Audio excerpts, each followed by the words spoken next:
আজকের এই মহরমের চাঁদের এই মাহফিলে আমরা এই রাত্র পর্যন্ত কষ্ট করার পিছনে একটা দাবি আমরা করব, আল্লাহ যেন আজকের মাহফিলের উসিলায় আমাদের সকলের জীবনের গুনাহগুলো যেন মাফ করে দেয়।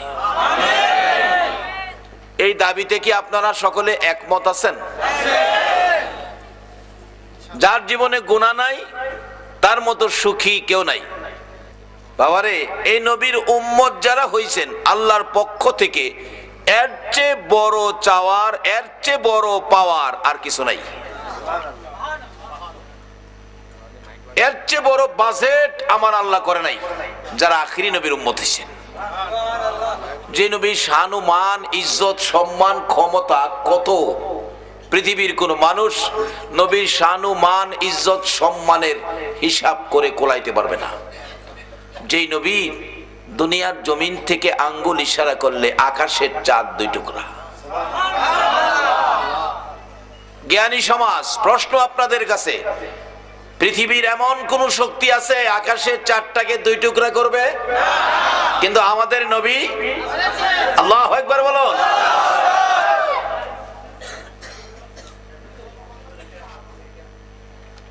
শুধু আকাশের চাঁদ 2 টুকরা শেষ না, ডুবন্ত সূর্য ডুবে গেছে, নবীজি ডাক দিলে সূর্য উদিত হও, নবীজির ডাকে ডুবন্ত সূর্য উদিত হয়েছে। আচ্ছা, পৃথিবীর এমন কোন শক্তি আছে সূর্য ডুবলে উড়াইবো? বসে পারবো? বসে হ্যাঁ বাবাই পারবো? একমাত্র একজন ব্যক্তি পারে, আমাদের নবী। আর আমরা হলাম সেই নবীর উম্মত। এর চেয়ে বড় বাজেট আল্লাহর দরবারে আর হয় নাই যারা আখিরি নবীর উম্মত হয়েছে।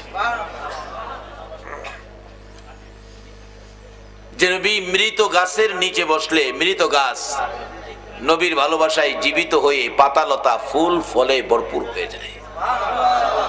যেই নবীকে একদিন ঘুমের ঘরে স্বপ্নে দেখলে ঘুমের ঘরে স্বপ্নে দেখলে জাহান্নামের আগুন হারাম হয়ে যায়।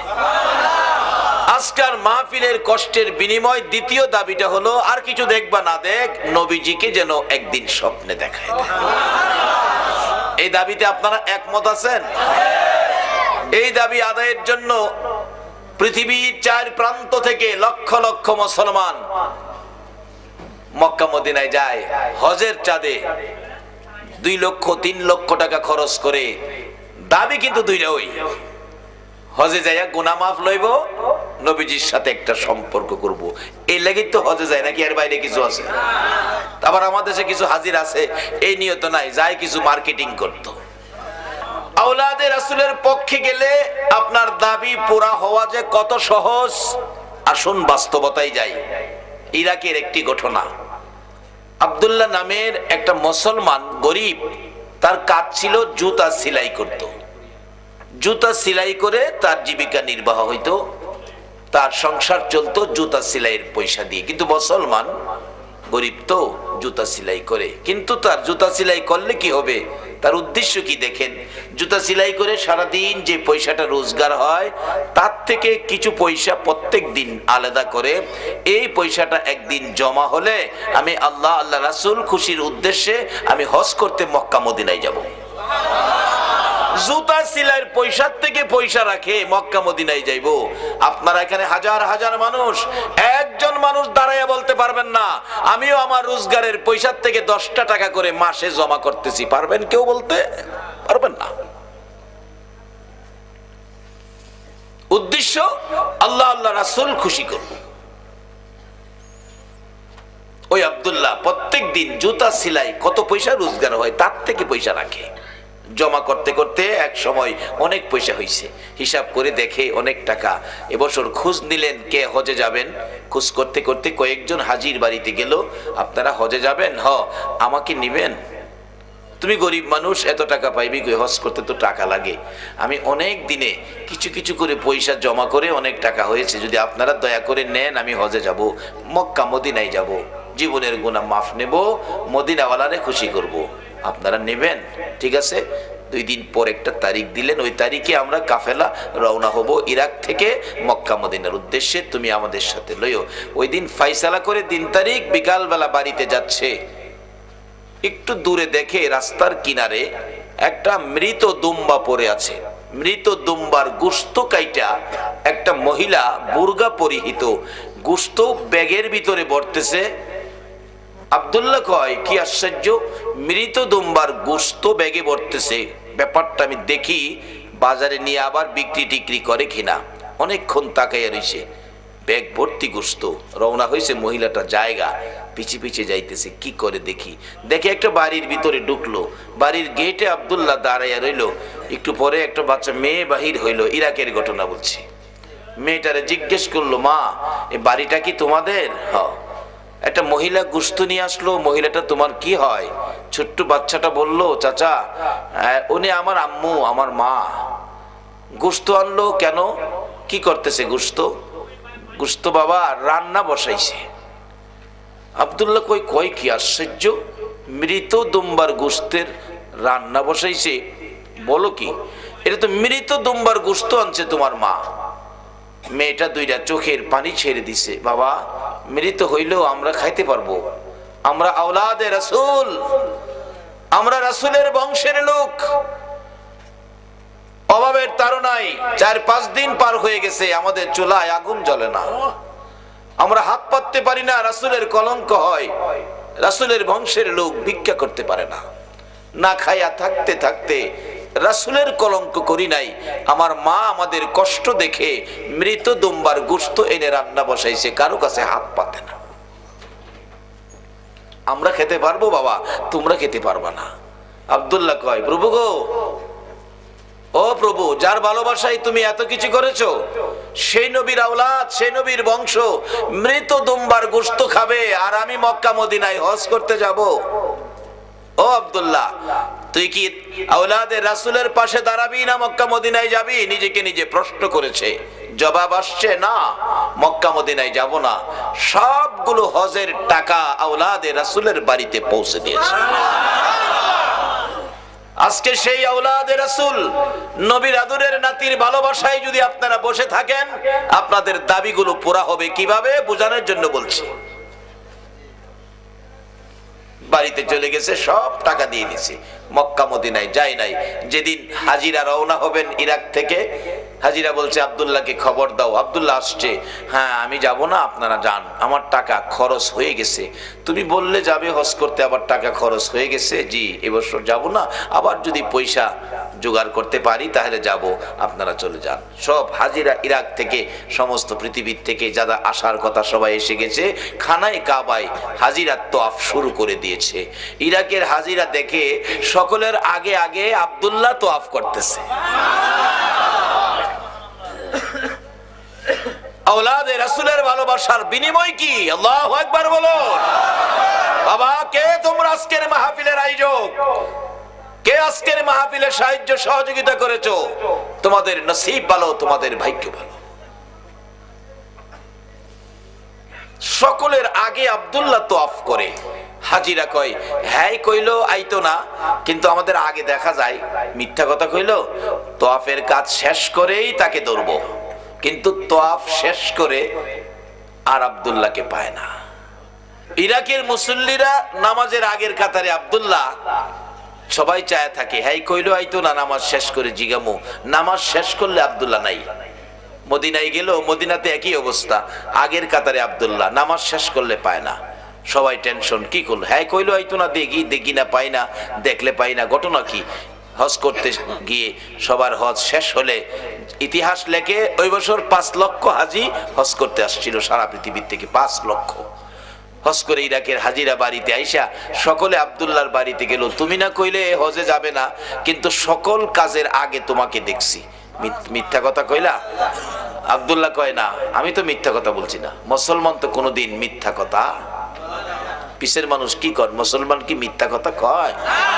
কিন্তু এখন মনে কিছু কয়। ও যুবক, আজকের মাহফিল থেকে একটা জিনিস বাড়িতে নাও, তোমার ঘরে ঢুকাও, সমাজের মধ্যে প্রচার করো, মুসলমান কোনোদিন মিথ্যা কথা কয় না। এই আদর্শটা আজকের মাহফিল থেকে নাও।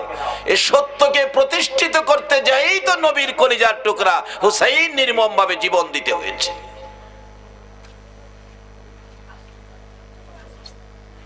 সত্য উদ্ধার হয়েছে পৃথিবীতে হুসাইনের রক্তের বিনিময়।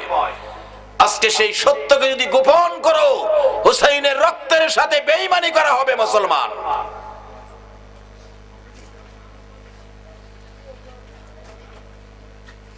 আমি তো মিথ্যা কথা বলি না, আমি যাই নাই, হজ করতে যাই নাই।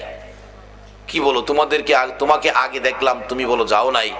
এই টেনশন নিয়ে আবার সকল হাজিরা বাড়িতে ফিরে গেছে। বাড়িতে যায়া আবার টেনশন, কি দেখলাম, কি হলো ঘটনাটা। আল্লাহ কয় ফাইসালা আমি দিতাছি, তোমরা ঘুমাও। রাত্রে ঘুমাইছে, সকল হাজিদেরকে স্বপ্ন যুগে ফাইসালা দিচ্ছে আমার আল্লাহ। ও হাজিরা, আব্দুল্লাহ হজ করতে যায় নাই। তোমরা যা দেখেছো তার কারণ হলো, শোনো, আব্দুল্লাহ হজ করতে না গিয়ে এত কষ্টের পয়সা মক্কা মদিনায় যাবে, আমাকে খুশি করবে আর আমার বন্ধুকে খুশি করবে। মক্কা মদিনায় না গিয়ে আমি যার ভালোবাসায় কুল কায়নাত সাজাইছি, ওই নবীর আওলাদের ভালোবাসায় হজের সকল টাকা নবীর বংশের লোক না খায়া মরা দুম্বার গোশত রান্না করতেছিল, তার বাড়িতে সব টাকা দিয়ে দিছে। তার এই কাজটা আমি আল্লাহ পছন্দ করেছি। আওলাদে রাসূলের ভালোবাসায় আল্লাহ খুশি হয়। দুইটা দাবি করছেন, অবশ্যই পুরা হবে। বাস্তবে আসুন, যদি হুসাইনের পক্ষে কিছু সময় দিতে পারেন। হুসাইন তো নবীর একান্ত ব্যক্তিত্ব, যাকে কোলে রাখতেন, যাকে দুই গালে চুমাইতেন, এত আদরের হুসাইন। হুসাইনের ভালোবাসায় বসতে পারলে এখানে আব্দুল্লাহ অনেক পরের ঘটনা।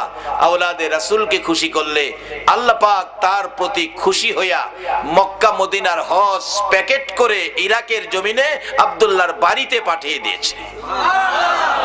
আমার আল্লাহ সকল হাজিদেরকে বলে দিলেন, তোমরা 5 লক্ষ হাজি হজ করতে এসেছিলে, কারো হজ এই বছর আমি কবুল করি নাই, কিন্তু আসে নাই মক্কা মদিনায় আব্দুল্লাহ, তার হজটা শুধু আমি কবুল করেছি। ইরাকে থাইকা যদি হজ কবুল করাইতে পারে আওলাদে রাসূলের ভালোবাসা দিয়ে, আজকে হুসাইনের ভালোবাসায় দুইটা দাবি কি আমাদের আদায় হবে না?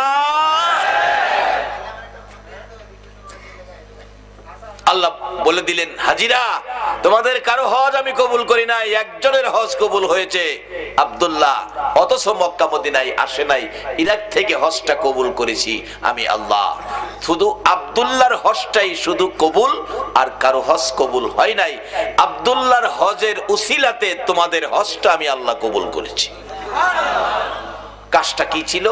রাসূলের বংশকে ভালোবাসা, আওলাদে রাসূলকে ভালোবাসায় ইরাক থেকে, ইরাকের ইসলামের বহু ঘটনা, ইরাক থেকে সোনার মদিনায় নবীজি রওজার পাশে গিয়ে ডাকতেছে, ইয়া রাসূলুল্লাহ, আমি ইরাক থেকে আসছি আপনার ভালোবাসায়, আমি আপনার সাথে একটু দেখা করব, হাত মুসাফা করব, নবী গো আমি একটু সাক্ষাৎ করব, আমার মনে প্রাণে চাইতেছে, কিন্তু চাইলে তো হয় না। অবশেষে আহমদ রাফাইর জীবনী লেখে উনি চারদিক রওজা পাকের চারদিক ঘুরতেছে আর ডাকতেছে, ইয়া রাসূলুল্লাহ, আপনি হুসাইনকে ভালোবাসতেন, আমি হুসাইন হব, আপনাকে নানা ডাকবো, দেখি হুসাইনের ভালোবাসাই নিয়ে আমার সাথে দেখা দেন। এইভাবে ডাকতেছে, নানা, নানা আমি হুসাইন, নানা গো আমি হুসাইন। হুসাইনকে বলে গেছেন, নানা, ও নানা, আমি দেখা করব, আমার সাক্ষাৎ দিতে হবে, আমি হুসাইন। হুসাইনের অভিনয় করে আহমদ রেফাই নানা নানা বলে ডাকতে থাকলে 25,000 হাজী সাহেবের সামনে রওজা পাকের মাঝখান দিয়ে এই পর্যন্ত হাত মোবারক বাহির করে দিয়েছে। আহমদ রেফাই হুসাইনের অভিনয় করলে যদি নবী হাত বাহির করে দেয়, আমরা হুসাইনের ভালোবাসায় আল্লাহর কাছে কিছু চাইলে, নবীর কাছে কিছু চাইলে এই আশা কি পুরা হতে পারে না? রাসূল হাদিস শরীফে বলেছে, লা ইউমিনু আহাদুকুম হাত্তা আকুনা আহাব্বা ইলাই মি ওয়ালিদিহি ওয়া ওয়ালাদিহি ওয়ান নাসি আজমাইন। ভালোবাসা ও ত্রুটি যুক্ত ভালোবাসা নয়। আজকে মুসলমানের সন্তান রোনাল্ডো ভক্তের পরিচয় দিয়েছো, আমার রাসূলের কলিজায় আগুন দিয়েছো। ইহুদি চক্র আমার নবীকে শুধু দুনিয়াতে আঘাত করে নাই, রওজা পাকে শোয়ার পরেও নবীজির দেহ মোবারক সরায়া নেওয়ার জন্য ইহুদি চক্র শয়তানি করেছিল। কিভাবে? মদিনার ঘটনা, নবীজি রওজা পাকে শুইয়াছেন, ইহুদি চক্র তিনজন ইহুদি, বলুন কয়জন? তিনজন ইহুদি একবারে সুরতে হুজুর, বড় হুজুর, টুপি দাড়ি পাঞ্জাবি, কোরআন শরীফ তসবি, নামাজের বিছনা সহ সোনার মদিনায় ঢুকছে। মদিনায় ঢুকে একটা বাড়ি ভাড়া নিছে, নবীজির রওজার কাছাকাছি একটা বাড়ি ভাড়া নিছে। ভাড়া নিয়ে সারাদিন মানুষের দেখায় তারা আল্লাহ ওয়ালা ইবাদত করে, ইবাদত ছাড়া কিছুই করে না। কিন্তু রাত্র হলে ওই বাড়ির ঘরের ভিতর থেকে গর্ত করে করে নবীজির রওজার দিকে আগাইতেছে, নবীজির দেহ মোবারক রওজার থেকে সরাইয়া নিয়ে যাইব। এই ইহুদিরা, তোমরা যার ভক্ত হইছো, আপনারা ফাইসালা দিবেন একটা মুসলমানের সন্তান কি ওই ইহুদির ভক্ত, রোনাল্ডোর ভক্তের পরিচয় দেওয়া উচিত হবে? মাটি করতে করতে করতে করতে সারা রাত ঘুমায় না, মাটি করে মাটি কাছে বিছে রাখে না, অনেক দূরে নিয়ে পাহাড়ের নিচে ফেলায় দেয়, অনেক দূরে, কেউ যাতে বুঝতে না পারে। অনেক দিন মাটি করার পর নবীজির রওজা পাকের কাছাকাছি চলে গেছে। আর যদি একটা দিন করতে পারে, নবীজির পাও মুবারক বাহির করে ফেলবে। তখনকার সময়ের বাদশাহ জঙ্গি নুরুদ্দিন, ওই এলাকার শাসনের ভার তার হাতে ছিল। নবীজি স্বপ্ন যুগে এই তিনজন লোককে দেখাইয়া বলতেছে, ও বাদশাহ জঙ্গি নুরুদ্দিন, এই তিনটা লোক ইহুদি, তিনটা লোক ইহুদি, তারা এইভাবে মাটির নিচ দিয়ে চক্রান্ত করে গর্ত করে আসতেছে আমাকে সরাইয়া নেওয়ার জন্য, তুমি তাদেরকে প্রতিহত করো। স্বপ্নে দেখছেন, উঠে বসে গেলেন, কি দেখলাম, আবার শুয়ে গেছে, ঘুমিয়ে গেছে। নবীজি আবার ডাক দিলেন, কারণ কালকে সারাদিন সারা রাত মাটি করলে আমারে বের করে ফেলবে। জঙ্গি নুরুদ্দিন, ঘুমিয়ে গেছো, আমি ডাকলাম শুনলা না? এই তিনটা শয়তান, তিনটা দুশ্মন আমাকে সরিয়ে নেওয়ার জন্য মাটির নিচ দিয়ে গর্ত করে আসতেছে, তুমি তাদেরকে থামাও। নুরুদ্দিন উঠে বসে কিছুক্ষণ চিন্তা করলেন, রাত্র গভীর, কি দেখলাম, আবার শুয়ে গেছে। তিনবারের মাথায় রাসূল একটু কষ্ট মনে বলছে, নুরুদ্দিন, আমার কথাটা শুনলা না? তুমি আর শুইতে পারবা না, বিছানায় পিঠ লাগাইতে পারবা না, তুমি মদিনায় যাও। বাদশা জঙ্গি নুরুদ্দিন রাত্র গভীর, পাগলা ঘন্টা বাজাইছে, তার সৈন্যরা দৌড়ায় আসছে। কি ব্যাপার বাদশা, রাত্রে পাগলা ঘন্টা কেন বাজালেন? দুইটা চোখের পানি গাল বেয়ে বেয়ে ছেড়ে দিছে। রে জঙ্গি নুরুদ্দিনের সৈন্যরা, রাসূল আমাকে ডাক দিয়েছে। রে বাবারা, ভাইরা, আজকে যারা এই মাহফিলে বসে আছো, কোন দিন জানি আমার নবী তোমাদের সাথেও স্বপ্নের দেখা দিয়া দেয়। বাবারা, আসুন আমরা জঙ্গি নুরুদ্দিনের কাছে যাই। জঙ্গি নুরুদ্দিন চোখের পানি ছেড়ে বলে, চলো চলো, তোমরা মদিনায় যেতে হবে, রাসূল আমাকে ডাক দিয়েছে। ঘটনাটা কি সেটা বলে নাই। সমস্ত সৈন্য লইয়া, অনেক মাল সামান খাদ্য লইয়া রওনা হয়ে গেলেন মদিনায়। প্রথমত সকালবেলা মদিনায় যাইয়া মদিনার শহর আগে ঘেরাও করেছে। ঘেরাও, একটা মানুষ যাতে মদিনার বাহিরে যাইতে না পারে। বলুন, রাসূলকে নিয়ে যাবে, এটা কি সম্ভব? রাসূলের পক্ষে আছে কে? বলুন, রাসূলের পক্ষে আছে কে? ওই ইহুদি চক্র এইভাবে আমার নবীকে সরিয়ে নেওয়ার জন্য চক্রান্ত করেছো। তোমরা ভাবছো রাসূলের কেউ নাই, আমার নবীর গার্জিয়ান হলো স্বয়ং আল্লাহ। জঙ্গি নুরুদ্দিন মদিনা ঘেরাও করছে। আগে একটা বাড়িতে আস্তানা করলেন, বসলেন, ডাকতেছেন, যত মদিনার মানুষ আছেন, জাতি বিজাতি, বুড়া করা, ধনী গরিব, সবাই আমার সাথে দেখা করে আমার কাছ থেকে সাহায্য নিতে হবে, মতান্তরে আমার আয়োজনে তোমাদের খানা খাইতে হবে, না হয় আমার সাথে মুসাফা করতে হবে, এমন একটা ঘোষণা দিয়ে দিলেন। লোকজন বাদশা জঙ্গি নুরুদ্দিনের ঘোষণা তো, সবাই আসতেছে। আয়েশা দেখা করলেন, কেউ সাহায্য নিলেন, কেউ নিলেন না, ধনী যারা। এভাবে সবার সাক্ষাৎ শেষ। কিন্তু নবীজি যাকে স্বপ্নে দেখাইছিল তাদেরকে পাওয়া যায় না। একজন মুরব্বীকে ডেকে বললেন, বাবা, মদিনায় কি আরো কোনো মানুষ বাকি আছে যারা জঙ্গি নুরুদ্দিনের সাথে দেখা করে নাই? মুরব্বীরা বলেন, বাদশা, জঙ্গি নুরুদ্দিন তিনজন লোক আছে, তারা মেহমান, আল্লাহওয়ালা। আর আল্লাহওয়ালা আল্লাহওয়ালা তারা বিদেশি, তারা তো সাহায্য নেয় না, বরঞ্চ আরো মানুষকে সাহায্য দেয়। বাদশা বলেন তাই নাকি? হ্যাঁ, লোকটি আসে নাই না, তাদের কাছে লোক পাঠালেন, তাদেরকে আসতে বলো। তারা বলছে আমরা বাদশার কাছে যাব কেন? বাদশা সাহায্য দিবে, আমরাই তো আরো সাহায্য মানুষকে দেই, আমরা যাব না। বাদশার কাছে বললে বাদশা কথা আসে না, না তাহলে আমি নিজেই যাব। বাদশা নিজেই গেলেন, যাইয়া ঘরের দরজায় দাঁড়াইয়া দেখে একজন নামাজ পড়ে, আরেকজন কোরআন শরীফ পড়ে, আরেকজন তসবিহ টিপে। এ হুজুর কইলাম বাইরে গেছে, আইব কইলাম চট্টগ্রামও আইব।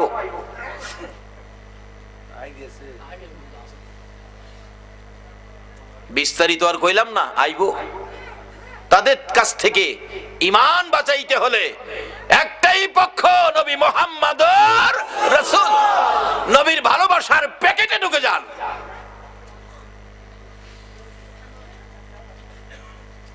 বাদশা জঙ্গি নুরুদ্দিন ঘরের দরজায় তাদের দেখে একটা হুঙ্কার মারলেন, কে তোমরা?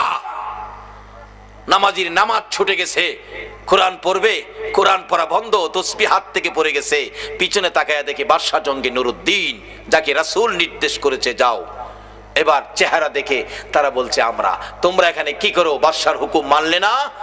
আমরা ধনী মানুষ, মানুষকে সাহায্য দেই, বাদশার সাহায্য আমরা নেই না। বাদশা তাকিয়ে দেখে সাহায্য নিবে যেই তিনটা সূরত নবী স্বপ্নে দেখাইছে, এই তিনটাই তারা। সঙ্গে সঙ্গে সৈন্যদেরকে নির্দেশ দিলেন, তাদেরকে বাঁধো, হাত পাও বাঁধো। বাঁধলেন। তোমাদের দেশ কোথায়? আমরা সুদূর ইটালি আমাদের দেশ, আমরা ইহুদি বংশের জন্ম। কি করো? এখানে ইবাদত করি। ইবাদত করো।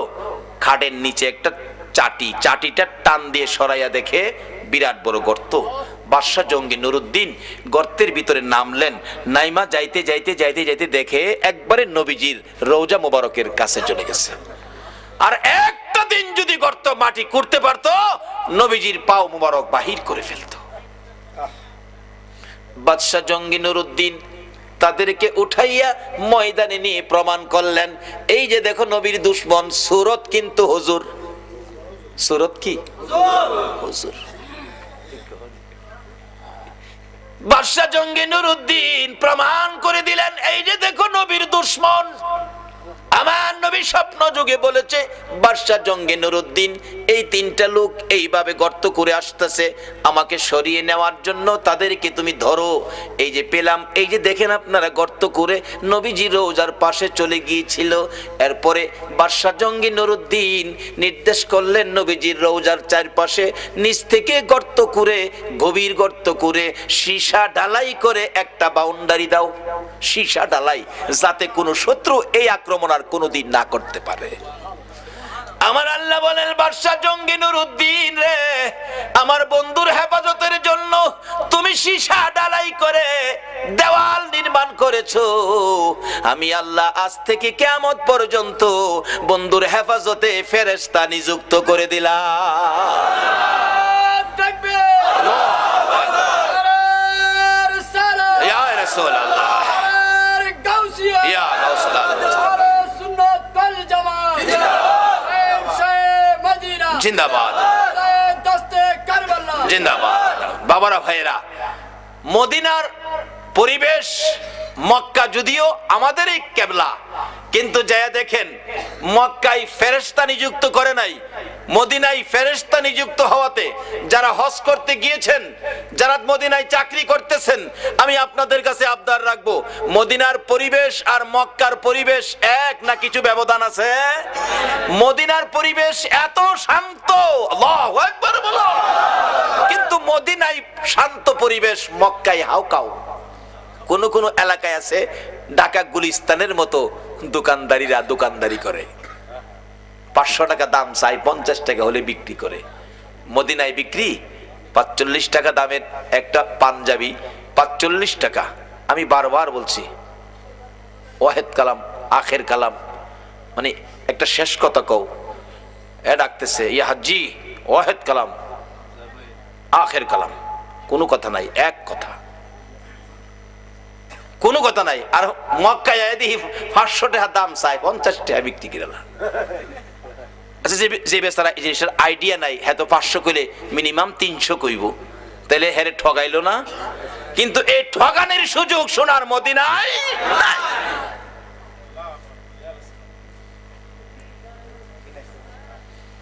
ওই 3 দুশমনকে 20 ফুট উঁচা করে লাকড়ি জমা করলো, 20 ফুট উঁচা করে লাকড়ির উপরে 3 নবীর দুশমনকে হাত পাও বাইদা উপরে রাখছে, নিচে দিয়া আগুন ধরাইছে। মদিনার হাজার হাজার মানুষ দেখছে নবীর দুশমনদেরকে এইভাবে আগুনে পুড়িয়ে ছাই ছাই করে দেওয়া হয়েছে। আমার আল্লাহ কয়, তোমাদের আগুনের পোড়া শেষ হয়েছে, আমার আগুনের পোড়া শেষ হয় নাই। আজকে সেই ইহুদি চক্র, রোনাল্ডোর আকৃতি তোমরা মুসলমানের সন্তান চুল রাখতে পারো না। আল্লাহ আমাদেরকে নবীর আশিক পাগল হওয়ার তৌফিক দেখ, সকলে বলুন আমিন। বলতেছিলাম কেন পাগল হবেন না? আমার নবী 3 দিন পর্যন্ত ওই সিজদায় পড়ে কান্দে। কথাটা খেলা ছিনি? মদিনার ছেলেরা সকালবেলা তালাশ করে রাসূল পাওয়া যায় না, মহিলারা পর্যন্ত তালাশ করে পাওয়া যায় না, মার কোলে শিশুরা পর্যন্ত মার স্তনে মুখ লাগায় না, বেড়া বকরি দুম্বাগুলো রাসূলের খবরে ঘাস পানিতে মুখ দেয় না। যুবকেরা খেলাধুলা বন্ধ করে দিয়েছে। বাবা যুবকেরা গো, কারা আজকে সেই মাহফিলে বসে আছে গো? বাবা হাসাইন আর হুসাইন 2 ভাই জান্নাতি যুবকদের সর্দার হবে গো। ওই হাসাইন হুসাইনের ভালোবাসায় যদি বসে থাকো, আমার আল্লাহ হাসরের ময়দানে হাসাইন আর হুসাইনের নেতৃত্বে তোমাদেরকে জান্নাতি বানাইয়া দিবে। আমার নবী কাঁদতেছে। 2 দিন পার হয়ে যায়, 2 রাত পার হয়ে যায়, 3 দিন যেদিন পার হয়ে যাবে, মদিনায় কারো চুলায় আগুন জ্বলে না, কারো পেটে খাবার যায় না, মার কুলের শিশুরা পর্যন্ত মার স্তনে মুখ লাগায় না। দুধ খাওয়াইতে চাইলে মা বাচ্চারা চোখের পানি ছেড়ে বুঝায়, মা গো দুধ খাবো না গো মা, বলো আগে আমার রাসূলের খবর কি? যুবকগুলো মার পায়ে সালাম করে বিদায় নেয়, মা বিদায় দাও গো, না জানি কোন মুনাফিকের আমার নবীকে ধরে নিয়ে গেছে। মা জীবনের বিনিময় হইলেও গো আমরা রাসূলকে উদ্ধার করে নিয়ে আসবো। মা গো এই উদ্ধার ক্ষেত্রে যদি আমাদের মৃত্যু হয়ে যায়, মা দুঃখ নিও না, দেখা হবে হাসরের ময়দানে। যুবকেরা বেরিয়ে গেছে, নবীর আশিক পাগলেরা বেরিয়ে গেছে, মহিলারা পর্যন্ত বাড়ি বাড়ি একজন আরেকজন মহিলার কাছে খবর জানতে চাইতেছে। 3টা দিন যে দিন পার হয়ে যাবে, আবু বকর উমরের জীবনী লেখে মদিনার শেষ প্রান্তে পাহাড়ের পর পাহাড় পার হইয়া যাইয়া দেখে এক জাক রাখাল বসে বসে টেনশন করতেছেন। রাখালেরা রে, তোমরা কিসের টেনশন করো রে রাখালেরা? তোমরা কোত্থেকে আসছো? আমরা আসছি মদিনা শহর থেকে। তোমাদের নাম কি? আমার নাম আবু বকর, আমার সাথে উমর, আমরা 2 জন। তোমরা কিসের টেনশন করো? রাখালেরা রে, আমাদের টেনশন তোমরা শুনবানি। রাখালেরা বলেন, আমাদের টেনশনের উপর তোমাদের আবার কি টেনশন? রে রাখালেরা, আজকে 3টা দিন পার হয়ে যায় রে, আমাদের মায়ার নবী রে খুঁজে পাই না। তোমরা আমাদের মায়ার নবী দয়ার নবীর খোঁজ খবর জানোনি?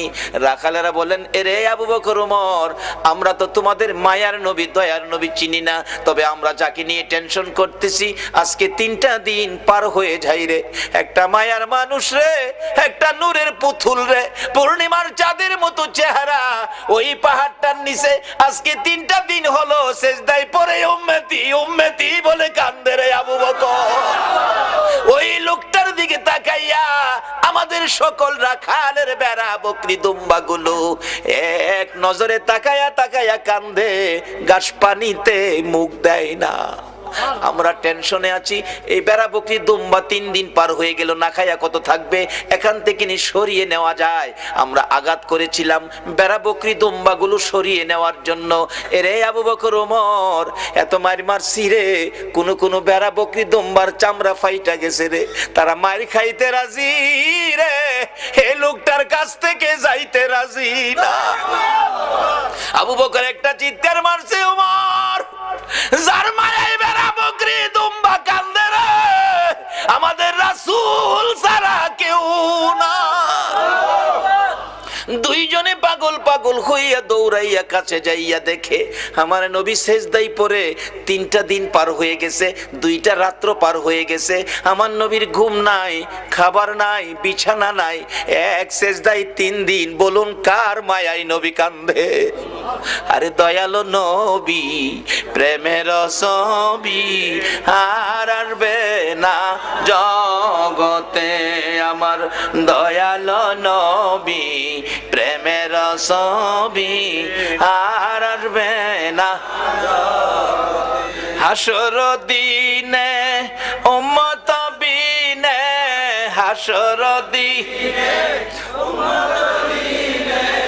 যাবে না নবীজি বেহেশতে, দয়ালো নবী প্রেমের ছবি আর আসবে না জগতে, আমার দয়ালো নবী প্রেমের ছবি আর আসবে না। আমার নবী 3টে দিন পার হয়ে যায়, আপনার আমার ব্যথায় নবী কান্দে। আবু বকর পাশে দাঁড়িয়ে ডাকতেছে, ইয়া রাসূলুল্লাহ 3টা দিন পার হয়ে গেল গো, আমি আবু বকরকে বুইলা কেমনে রইলেন?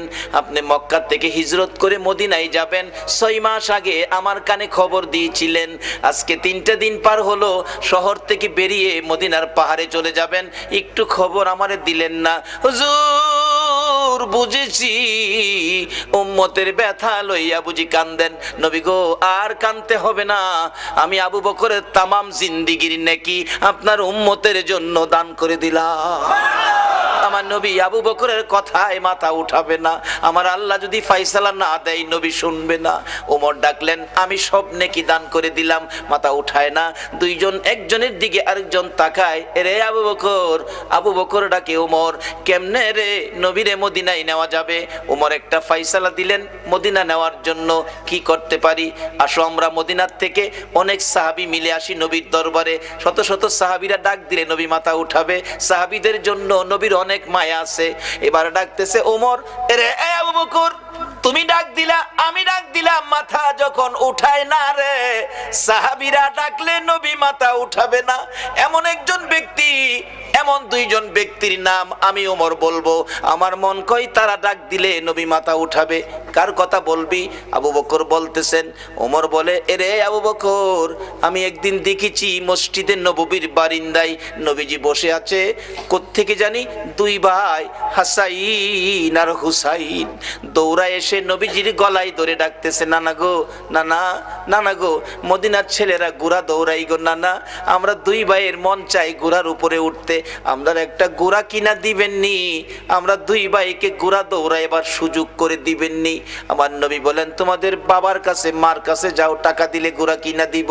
2জন জবাব দেয়, বাবা কোত্থেকে দিবে গো নানা? বাবার কাছে বলেছিলাম, একটা টাকাও নাই। মার কাছে গিয়েছিলাম, মা বলেন চুলায় আগুন জ্বলে না।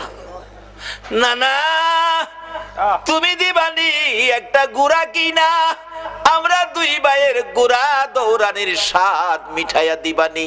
আবু বকর ডাকতেছেন, ওমর তুমি কি দেখেছো? ওমর বলেন, আমি মসজিদে নববীর বারিন্দার পাশে দাঁড়িয়েছিলাম, আমি দেখি আমার নবী নাতিদয়কে খুশি করার জন্য বারিন্দায় হামাগুড়ি দিলে ঘোড়ার মতো হইলে 2 ভাই নবীজির পিঠ মুবারকে চড়ে বসছে। আমার নবী ঘোড়ার মতো অভিনয় করে এদিকে যায় ওদিকে যায়, আবার ডাকতেছে, হাসাইন হুসাইন বলো তোমাদের ঘোড়া দৌড়াইবার স্বাদ মিটছিনি?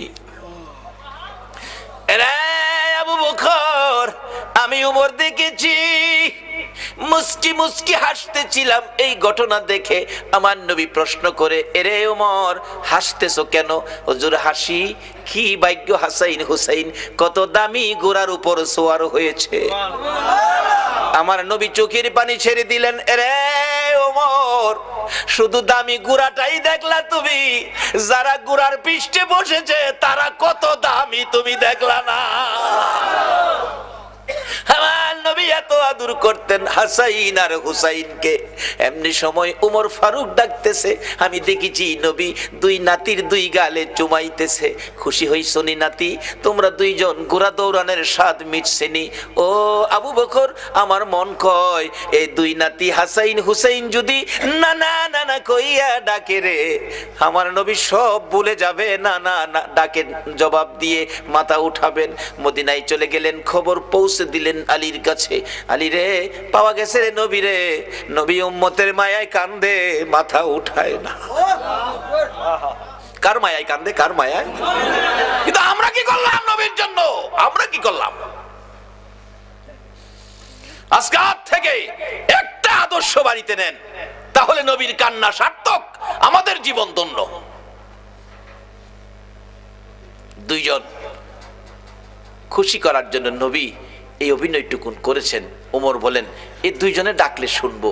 হযরত আলী বাড়ির ভিতরে খবর দিলেন, ফাতেমা 3 দিন পর্যন্ত কাঁদছো, আর কাঁদতে হবে না। খবর পাইছো? বাবারে পাওয়া গেছে। হাসাইন হুসাইন না গেলে আসবে না, উম্মতের জন্য নবী কাঁদতেছে। মা ফাতেমা 2টা সন্তান লইয়া গো বাবা আর মাতার পাশে হাজির। ফাতেমা 2টা হাত বাড়াইছে, মাবুদ গো আমার এতিম বাবা আর কত কাঁদবে উম্মতের জন্য। বাবা কাঁদতে হবে না, উম্মতের ব্যথায় 3 দিন পর্যন্ত কাঁদলা গো বাবা। আমি ফাতেমা রে, ও তুমি ভুইলা গেছো গো। সমস্ত পৃথিবীর মানুষ বলতে পারো গো বাবা, আমি ফাতেমারে তো ভুলার কথা না গো বাবা। বাবা গো, উম্মতের মায়াই বুঝি ফাতেমার কথাও ভুলে গেছো বাবা, আর কাঁদতে হবে না। আমি ফাতেমা কথা দিলাম আপনার উম্মতের জন্য, আমি ফাতেমার তামাম জিন্দেগীর নেকি আমি দান করে দিলাম। রে মা বোনেরা, তোমাদের জান্নাতি মহিলাদের সর্দারিনী জীবনের সব নেকি যদি তোমার আমার জন্য দান করে, এই ফাতেমার জীবনী কিনা গড়ে নেওয়া মহিলাদের দরকার আছে কিনা? এটা নিত না তো। নিব ভট্টাচার্যের লেখা উপন্যাস। মিথ্যা বলছি? শিক্ষিত শিক্ষিতা যুবক যুবতী, যুবকদের রুমে ঢুকলে এই কিসিমের কিছু ভয় পাওয়া যায়। একটা যুবক রুমে আমাকে থাকতে দিল এক মাহফিলে, বালিশের কোনার নিচে দিয়ে একটা বইয়ের কোনা বাহির হয়ে রয়েছে। ভাবলাম মুসলমান যুবকের রুম, হয়তো উহুদের জমিনের কোনো কাহিনী, হয়তো নবীজির জীবনী হয়তো এখানে পাওয়া যাবে, গাউসে পাকের জীবনী পাওয়া যাবে। টান দিয়া বাহির করে দেখি বইটার মধ্যে লেখা তোমার আমার ভালোবাসা। আল্লাহর কসম করে বলছি, এই বালিশটার নিচের বইটাই লেখা তোমার আমার ভালোবাসা। তুমি কার লেখা ভালোবাসা পড়তেছো? এটা তোমার মুসলমানদের জন্য এটা শুভ লক্ষণ নয়। মাগো ও যুবতীরা, উপন্যাস পড়ে রাত্র কাটাইও না। কোন কোন যুবতী মহিলা ফজর আযান পড়ে এটা উপন্যাস পড়ে, এটার কপালও কি আছে আল্লাহই জানে। যদি রাত্র কাটাইতে হয় কিছু পরে ফাতেমার জীবনী পড়ে বইটা ফাতেমার জীবনীটা পড়ে রাত্র কাটাও। কাল কিয়ামতে খাতুনে জান্নাত ফাতেমাতুজ জাহরার সাথে তোমার হাসর হয়ে যাবে। না হয় পবিত্র কোরআন শরীফ পড়ে রাত্র কাটাও, তোমার জীবন ধন্য হয়ে যাবে। কিন্তু এক বর্তমান বাংলার সমাজ ধ্বংসের দিকে যাচ্ছে। উপন্যাস পড়ে ফাতেমার জীবনী কিনে নেয় না, উহুদের জমিনের ঘটনা কিনে বাড়িতে নেয় না। একটা মহিলাও বলতে পারবে না একটা ফাতেমার জীবনী ঘরে আছে, দেখাইতে পারবে না। বলতেছিলাম যে ফাতেমা তামাম জিন্দেগীর নেকি আপনার আমার জন্য দান করে দিয়েছে, তারপরও নবী মাথা উঠায় না। আপনার আমার ব্যথায় নবী কান্দে, ফাতেমার কথাও নবী শুনে না। হাসাইন হুসাইন 2জন দাঁড়িয়ে আছে। মা ফাতেমা ডাকে, বাবা গো তোমরা 2জন ডাক দাও গো, দেখি তোমরা ডাক দিলেনি আমার বাবা মাথা উঠায়, আর কত কাঁদবো, 3টা দিন বাবার পার হয়ে গেছে।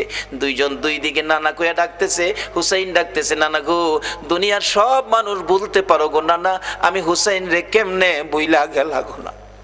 যে হাসাইন আর হুসাইনের মায়াই আমার নবী হাসাইন আর হুসাইন তে দেখতে গেলেন, খাতুনে জান্নাত ফাতেমাতুজ জাহরার ঘরে যাইয়া দেখে দুই ভাই ঘরে নাই। ফাতেমার চোখের মধ্যে পানি ঝরতেছে। নবী জিজ্ঞেস করে, ফাতেমারে কেন এইভাবে কান্দো? আমার নাতিরা কই? দুই নাতি না দেখলে আমার শান্তি লাগে না। ফাতেমা বলেন, বাবা গো আমি কাঁদতেছি কোন ব্যথায়? ঘরের পিছনে যাইয়া দেখেন গো বাবা, আজকে 3টা দিন পার হয়ে গেল আমি ফাতেমার চুলায় আগুন জ্বলে না। আপনার আদরের দুই নাতি না খাইয়া থাকতে থাকতে পেটের খিদার যন্ত্রণায় ঘরের পিছনে গলাগুলি করে নানা নানা কইয়া কাঁদতেছে গো বাবা। আমার নবী পিছনে যাইয়া দেখে গলাগুলি করে নানা নানা কইয়া কাঁদতেছে। নানা গো পেটের খিদা গো নানা, সহ্য করতে পারি না। আমার নবী বেরিয়ে গেলেন। ঘুরতে ঘুরতে যাইতে যাইতে একটা ইহুদির বাগানে আমার নবী চাকরি নিলেন। কুয়ার থেকে পানি উঠাবেন, গাছের গোড়ায় পানি দিবেন, পানি উঠাবেন, 1 বালতি পানি 8টা, 1 বালতি পানি 3টা করে খেজুর, এইভাবে 8 বালতি পানি উঠাইয়া হাসাইন হুসাইনের মায়ায় আমার নবী বাগানে চাকরি পর্যন্ত নিয়েছে। এই ভালোবাসার হাসাইন হুসাইনে কষ্ট পাবে, এই কাজ আপনারা কইরেন না। আমার নবী 8 বালতি পানি উঠাইয়া 9 বালতি পানি বোরাইয়া টান দিলে রশি ছিঁড়ে বালতি কুয়ার ভিতরে পড়ে গেছে। ইহুদি দৌড়াই আসছে, পানি উঠাও পানি উঠাও। রশি ছিঁড়ে বালতি পড়ে গেছে, কি দিয়ে উঠাবো? ছিঁড়ে গেছে। হাও না তুমি ছিঁড়ে ফেলছো? আমার নবীরে কয়, নবী বলে ছিঁড়ে ফেলছে। আমার নবী বলেন, ইহুদি রে আমি ছিঁড়ি নাই, ছিঁড়ে পড়ে গেছে। এই পর্যায়ে 1 কথা 2 কথা রাগ হইয়া নিষ্ঠুর ইহুদি, যেই নবীর চেহারায় জীবনে কোনোদিন মশা মাছি বসে না, আমার নবীর গাল মুবারকে ইহুদি থাপ্পড় লাগাইয়া দিছে। আমার নবী একটা চিৎকার মারছে, ইহুদি রে পেটের খিদা রে, আমার নাতিরা 3 দিন পর্যন্ত খায় না, আমি রাসূলও খাই নাই রে। 3 দিন না খাইয়া গালের গোশত শুকাইয়া গেছে রে ইহুদি, আমার গালে থাপ্পড় দিছস, বল তোর হাতে ব্যথা পাইছস নি? ইহুদি বলেন, কার গায়ে হাত তুললাম গো? আমি মারলাম, আমার জিগায় ব্যথা পাইছিনি। আমার নবী ডাকে, এরে ইহুদি আমার 8 বালতি পানির বিনিময় 24টা খেজুর দিবি? হ দেব, দে। আমার হাসাইন আর হুসাইন কান্দে পেটের খিদায়। 24 খেজুর লইয়া নবী রওনা হলেন, চলে যাবেন নাতিদের খাওয়ানোর জন্য। আমার আল্লাহ কয়, জিবরাইল রে আমার বন্ধুর কানে খবর দে, বন্ধু যেন কুয়ার ভিতর থেকে বালতি উঠাইয়া দিয়ে আসে। জিবরাইল ডাহে, হুজুর যাইতেছেন গা? হ। বালতি উঠাইবো কে? বালতি তো কুয়ার ভিতরে সিরা পড়ছে, কিভাবে উঠাবো? কিছু তো নাই, উঠাবো কি দিয়া? জিবরাইলকে, হুজুর কিছু লাগে না, যেখানে রাহমাতাল লিল আলামিন আছে এখানে কিছুই লাগে না, আপনি কুয়ার ভিতরে হাত দিয়া বালতিরে ডাক দেন।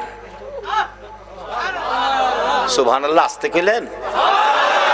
পৃথিবীর এমন কোন শক্তি আছে এই মৃত বালতি ডাক দিলে হাতে আইব? কিন্তু আমার নবীর হাতে আইব। আমার নবী ভিতরে হাত দিয়া ডাকতেছে, বালতি বালতি রে আয়, আমি নবীর হাতে আই। আমার নবী ডাক দিতে দেরি, কুয়ার ভিতর থেকে বালতি নবীর হাতে আসতে দেরি হলো না। উঠাইয়া ইহুদির সামনে দিলেন, এই লাও তোমার বালতি দিয়ে গেলাম। বলুন মৃত বালতি নবী ডাক দিলে এই নবীর হাতে আসবে কিনা? যদি বিশ্বাস করতে কষ্ট হয়, চলুন আমরা একটুখানির জন্য মদিনায় যাই। যাইবেন? যাইবেন মদিনায়? চলুন না ঘুরে আসি। ছেড়ে দে নৌকা মাঝি যাব মদিনায়, বলুন ছেড়ে দে নৌকা মাঝি যাব মদিনায়। মদিনাতে কান্দে নবী উম্মতের মায়ায়, মদিনাতে কান্দে নবী উম্মতের মায়ায়। ছেড়ে দে নৌকা মাঝি যাব মদিনায়, ছেড়ে দে নৌকা মাঝি যাব মদিনায়। মদিনায় যায় দেখেন, যারা হজ করতে গেছেন, ছোট্ট একটা চিহ্ন আছে, জায়গাটার নাম লেখা আছে উস্তুনে হান্নানা, মৃত খেজুরের গাছ। নবীজি মসজিদের নববীতে মিম্বরের পাশে হেলান দিয়ে খুতবা পড়তেন। যেদিন মিম্বর পাকা হইছে, শুকনা খেজুরের ডাল গাছ উঠায় ফেলাই দিছে, পাকা মিম্বরে দাঁড়াইছে, নবী খুতবা দিবেন। কিন্তু নবীর কানে কান্না, কে যেন এতিমের মতো কান্দে, মা বাবা হারা এতিম, রাসূল বলেন সাহাবীরা দেখে তো কে কান্দে, আমার কানে কান্দার আওয়াজ আসতেছে। সাহাবীরা কই ইয়া রাসূলুল্লাহ, রাসূল সামনে আমরাও সামনে, কান্নার তো কোনো কথা না, আমরা রাসূল পাইলে তো খুশি, আমরা তো কাঁদতে পারি না। রাসূল বলেন আমার কানে কান্নার আওয়াজ আসতেছে। সাহাবীরা বেরিয়ে গেলেন, তালাশ করে দেখে মসজিদের পাশে মরা শুকনা খেজুরের গাছ কাঁদতেছে। মরা শুকনা খেজুরের গাছ যদি কান্তারে, মরা বালতি নবীর হাতে আইতে পারে না? পৃথিবীর কোন দলের আলেম উস্তুনে হান্নানার ঘটনা অস্বীকার করার ক্ষমতা নাই। ডাকতেছে গাছটাকে লইয়া, ইয়া রাসূলুল্লাহ এই যে শুকনা লাকড়ির সমতুল্য গাছটা কাঁদতেছে। রাসূল জিগায়, এ খেজুরের গাছ তুমি তো মৃত, কাঁদতেছো কি ব্যাপার? খেজুর গাছের কান্না আরো বাড়ছে। হুজুর কাঁদতেছি আপনার মায়ায়, ভালোবাসায়, আমার ভালোবাসায়। হুজুর আমি যে ব্যথিত হয়ে গেছি, আমি যে পুরা কপাল হয়ে গেছি। এতদিন রাহমাতাল লিল আলামিন নবীর পিঠের সাথে লেগে থাকতাম, আজকে মিম্বর পাকা হওয়াতে আমারে ফালাইয়া দিছেন। নবী গো আপনার বিরহের ব্যথায় আমি কাঁদতেছি। মৃত গাছ মানুষের মতো কথা কয়। রাসূল বলেন তাই নাকি? হ্যাঁ। ও খেজুরের গাছ তুমি কাঁদো না, আমি রাসূল তোমার জন্য দোয়া করে দেই, তুমি একটা জীবিত খেজুরের গাছ হয়ে যাইবা। আচ্ছা আমরা নবীর দোয়ায় মৃত গাছ জীবিত হইব নি? পৃথিবীর এমন কোন শক্তি আছে মৃত গাছ জীবিত করতে পারে? একমাত্র পারে নবী মুহাম্মদুর রাসূলুল্লাহ। সে নবীর ভালোবাসায় আপনারা বসে আছেন, দাবি তো দুইটা, গুনাহ মাফ নেবেন, নবীকে স্বপ্নে দেখবেন, কিভাবে? শেষ কথা আসতেছি সামনে। এবার রাসূল বলতেছেন দোয়া করে দেই একটা জীবিত খেজুরের গাছ হয়ে যাইবা। উস্তুনে হান্নানা খেজুরের গাছ কই, হুজুর এই দোয়া চাই না, চাই না কইও না, কিয়ামত পর্যন্ত হায়াত পাইবা। হুজুর এই দোয়া চাই না, শোনো বরকতের খেজুর হইব, 12 মাস খেজুর, কোন সিজন লাগবে না, 12 মাস খেজুর থাকবো আমি দোয়া করে দিলে। নবীর দোয়ার মধ্যে এই বরকত আসেনি? আল্লাহু আকবার, কি যে বরকত, কত যে কাহিনী বরকতের, অন্যদিন বলবো। এবার ডাকতেছে আমি দোয়া করে দেই বরকতের খেজুর থাকবে 12 মাস। হুজুর এই দোয়া চাই না, চাই না কইও না, কিয়ামত পর্যন্ত আমি দোয়া করে গেলে এই বরকতের খেজুর সমস্ত পৃথিবীর উম্মতেরা খাইবো ঠিক, কিন্তু গাছের খেজুর কমাইতারতো না। সারা পৃথিবীর মানুষ খাইলেও খেজুর কমতো না। উস্তুনে হান্নানাকে হুজুর এ দোয়া চায় না। আমার নবী ডাকে, আমি বললাম তুমি সেই দোয়া চাও না, বলো তোমার কি আকাঙ্ক্ষা, কি দোয়া চাও? উস্তুনে হান্নানা ডাকে, হুজুর আমি একটা দাবি করব গো, আমি কিয়ামত পর্যন্ত হায়াত চাই না, মৃত গাছ জীবিত হইতে চাই না, সারা উম্মত খাইবে খেজুর বরকত, এটাও আমি চাই না। আমি চাই আপনি নবী যেই জান্নাতে থাকবেন গো নবী, ওই জান্নাতের বিছানাটার পাশে একটা খেজুরের গাছ হইয়া আপনি নবীকে সারা জীবন আমি দেখতে চাই। দেখবে আল্লাহ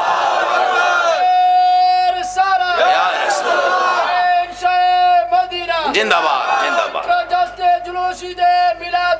জিন্দাবাদ মাশাআল্লাহ মাশাআল্লাহ মাশাআল্লাহ মাশাআল্লাহ মাশাআল্লাহ। আল্লাহ কবুল করো, সকলে বলুন আমিন। আমার নবী ডাকছে, ও সাহাবীরা এই উস্তুনে হান্নানাকে মানুষের মতো কবর দিয়ে দাও, দাফন করে দাও। যেখানে দাফন করা হয়েছে এখানে চিহ্নিত আছে উস্তুনে হান্নানা, নবীর ভালোবাসার মরা গাছ। এখানে 2 রাকাত নামাজ পড়লে নবীর ভালোবাসার মরা গাছের কাছে আল্লাহ পাক তার গুনাহ মাফ করে দেয়। মরা গাছের নিচে যদি 2 রাকাত নামাজ পড়লে গুনাহ মাফ দেয়, আর নবীর ভালোবাসা লইয়া সরাসরি যদি 2 রাকাত নামাজ পড়ি, আল্লাহ কি আমরারে মাফ দিবে না? মাফের জন্য নামাজটা অনেক উপকার করে, কিন্তু নামাজে তো আমরা যাই না। আসুন শেষ দিকে চলে যাচ্ছি। দয়ার নবী, মায়ার নবী, উম্মতের দরদি নবী, উম্মতের ব্যথায় ব্যতীত নবী সেজদায় পড়ে আছে, নবী মাথা উঠায় না। হাসাইন হুসাইন 2 ভাই মিলে ডাকতেছে, নানা গো আমরা 2 ভাইরে কেমনে বুইলা গেনা গো নানা, যে 2 ভাইয়ের জন্য নবীর কত মায়া ছিলেন। ইহুদি ডাকতেছে, হুজুর বালতি উঠাইলেন আপনি, কে আপনি, পরিচয় কি? কুয়ার ভিতর থেকে বালতি হাতে ডাক দিলে আপনার হাতে আসে। আমার নবী বলে, এরে ইহুদি, বালতি বুইজা রাখ, আমার নাতিরা কান্দে, আমি দেরি করতে পারি না। দৌড়ায় বাড়িতে চলে গিয়ে হাসাইনকে এক পাশে, হুসাইনকে আরেক পাশে বসাইয়া আমার নবী দুইজনের মুখে খেজুর তুইলা দিতেছে আর ডাকতেছে, হাসাইন হুসাইন রে, দুনিয়াতে কষ্ট করলা, কিছু খাবারের ব্যবস্থা করে দিলাম, হাসরের ময়দানে তোমরা দুই ভাইয়ের প্লেট আগে আসবে রে নাতিরা, তোমরা দুই ভাইয়ের পাশে পাশে সবাই খাবার পাবে, তোমাদের প্লেটের আগে আমার আল্লাহ কাউরে খাবার দিবে না। কষ্ট করো নাতিদয়, কষ্ট করো, আমি রাসূল তো তোমাদের পক্ষে আছি। এই কথা শুনে শান্ত হলেন, খেজুর খাইতেছেন। এদিক দিয়ে ইহুদি ডাকতেছে, কার গায়ে হাত তুললাম? যিনি কুয়ার ভিতরে হাত দিলে মৃত বালতি হাতে আসে, আখিরি নবী ছাড়া কেউ হবে না। ভুল করেছি, অন্যায় করেছি, কার সাথে বেয়াদবি করলাম? নিজের হাত নিজে কূপ দিয়া কাইটা ফেলাইছে। কার সাথে বেয়াদবি করছস? বেহুশ। পতিকেরা যাচ্ছে, কুয়ার থেকে পানি উঠাইয়া মাথায় পানি দিলে জ্ঞান ফিরছে। কি হলো তোমার? হাত কাটা কেন? কে কাটছে? ও পতিকেরা, আমার আখিরি নবীর দরবারে লইয়া যা। যাইয়া ডাক দিলে হাতটা কাটা, হাতে লইয়া গেছে। নবী বেরিয়ে আসছেন, আয়েশা দেখে ওই ইহুদি, আমরা যদি হইতাম আগে হেরে সাইজ কিরা লাইলাম হইলে। নবীর আদর্শ কত সুন্দর। রে ইহুদি, তোমার হাত কাটা কেন? কেন তোমার এই বিপদ, এত কষ্ট, রক্ত ঝরতেছে? হুজুর, হাত রাসূলের সাথে বেয়াদবি করেছে, আমি হাত কেটে ফেলেছি। রাসূল বলেন, কি করলা তুমি? হুজুর বলুন, বেয়াদবির ক্ষমা পামুনি। আমার নবী বলেন, ক্ষমা পাবি রে, একবার যদি কালিমা পড়ে আমার পক্ষে আইসা যা। যত বড় অপরাধী হো, আমার নবী যদি তোমার পক্ষে যায়, আমার আল্লাহ বলছে মাফ করে দিব। এবার ইহুদি বলেন, সুযোগ পাইছি যখন মাপ পামু, হাতটা নি জোড়া লাগাই তারি দেখি। নবী গো, কালিমা পড়মু, আমার হাতটা যদি জোড়া লাগাই দিতারেন। পারবো নি আমরা নবী? পারবো। আল্লাহ কো, জিবরাইল বন্ধুর কাছে যাও, কোনো ভয় নাই, খালি কো হাতটা লাগাইতো, বাহিরে আমি করুম। নবীজিকে দাও, কাটা হাত দাও, হাতে লাগাইছে, একটা ব্যান্টিশ করছে, বিসমিল্লাহির রহমানির, বিসমিল্লাহর ব্যান্টিশ দিয়া একটা মুজ দিছে, হাত আগের চাইতে শক্ত হয়ে গেছে, টানে কোলে না। সঙ্গে সঙ্গে আমার নবীর কদম মুবারকে পড়ে ডাকতেছে, আর দেরি নয়, নবী গো, বেয়াদবির ক্ষমা করে দেন, আর মধুর কালিমা পড়াইয়া মুসলমান বানাইয়া দেন। যে নাতিদয়ের জন্য আমার নবী ইহুদির বাগানে কুয়ার থেকে পানি পর্যন্ত উঠাইছে, এই নাতিরা ডাকে, নানা গো, মাথা উঠান গো নানা, 3 দিন হলো আমরা পানিটাও খাই নাই আপনার ব্যথায়, নানা উঠুন, মদিনায় শহরে যাই, আপনাকে নিয়ে আমরা 2 ভাই খানা খাবো। আমার নবী মাথা উঠায় না, 2 জন মাথা উঠাইয়া আমার দিকে তাকাইছে, মা গো, আমার নানা উম্মতের পাগল গো, আমরা 2 ভাইরও শুনে না। যে নবী হাসাইন হুসাইন মা ফাতেমার ডাক শুনে না, আপনার আমার ব্যথাই, এই নবীর পক্ষে যাওয়া বলুন আমাদের দরকার আছে কিনা? কেন নবীর পক্ষে যাবেন না? নবী শুধু নিজেই কষ্ট করে নাই, দেখুন আদরের নাতিদয়কে পর্যন্ত কোন পথে দিয়েছে। এবার খাতুনে জান্নাত ফাতেমাতুজ জাহরা বলেন, হাসাইন হুসাইন রে, আয় তোরা আমার 2 জন কলিজার টুকরা, আমি মায়ের সামনে তোরা দাঁড়া। 2 জন মায়ের সামনে দাঁড়াইয়া মার চেহারার দিকে তাকিয়ে আছে।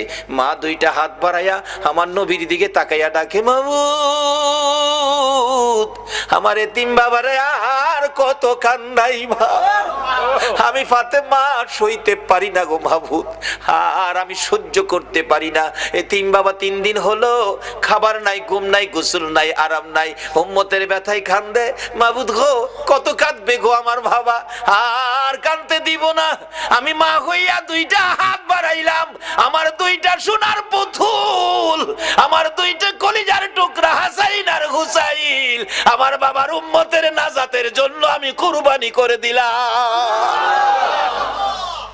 আমার আল্লাহ জিব্রাইলকে পাঠাইলেন, জিব্রাইল রে যা আমার বন্ধুর কাছে যা, বন্ধুর কানে খবর দে বন্ধু যেন আর না কান্দে, বন্ধু যেন না কান্দে, বন্ধুর উম্মতের নাজাতের জন্য মায়ের দোয়া কবুল, মায়ের দোয়া কবুল। কার দোয়া কবুল? কার দোয়া কবুল? মায়ের দোয়া কবুল রে জিব্রাইল। বন্ধুর কানে খবর দে ফাতেমা সন্তান কুরবানি করেছে, মা দোয়া করে কুরবানি দিয়েছে, আমি আল্লাহ কবুল করেছি, বন্ধুরা আর কাঁদতে হবে না। বন্ধু যেন নাতিদেরকে লইয়া মদিনায় ফিরে যায়, নাজাতের ফাইসালা আমি আল্লাহ করেছি। এই ঘটনার পর মায়ের দোয়ায় আপনার আমার নাজাতের জন্যই হাসাইন হুসাইনের এই বিপদ হয়েছিল।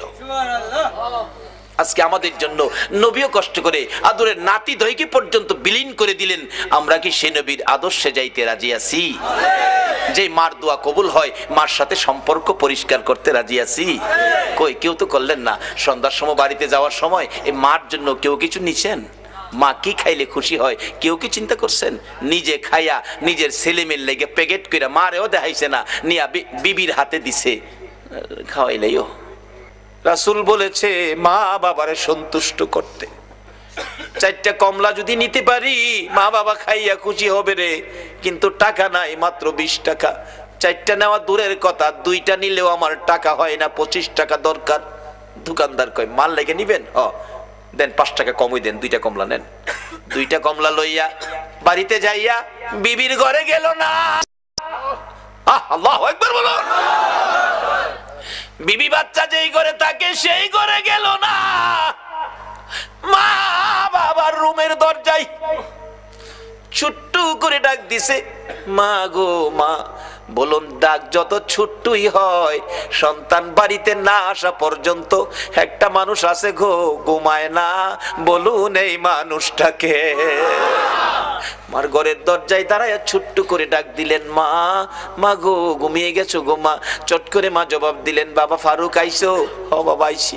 দরজাটা খুলো। খুললেন, মা বেশি খাওয়ান দরকার তোমরা 2 জনকে, পয়সা নাই গো মা, 4টাও আনতে পারি নাই, 2টা কমলা আনছি, তুমি একটা আর আমার বাবা একটা, 2 জনে খাইও গো মা। মা বাবা বলুন খুশি হবে না বেজার হবে? আমার নবী বলেছে উম্মতেরা রে, 2টা কমলা মা বাবার হাতে দিয়ে যা খুশি করেছো, এর বিনিময় ওই লোকটা নামাজ পড়ে সদকা করে রোজা রেখে হজ করে উমরা করে আল্লাহর রাস্তায় জিহাদ করে যেই না কিলিয়া বাড়িতে গেল, মা বাবার খুশির উদ্দেশ্যে 2টা কমলা হাতে দিয়ে খুশি করে, তোমার আমল নামায় এর চেয়ে বেশি নাকি তুমি পায়া গেলা। এই মা বাবার পক্ষে থাকবেন, মা বাবার মনে কষ্ট এই ব্যবহার কোনোদিন করবেন না, এই অনুরোধ আপনাদের প্রতি রইল। আসুন হুসাইনের এই কষ্ট, হুসাইন আমাদের জন্য দোয়া মা করেছে, আমরার উম্মতের ফায়সালার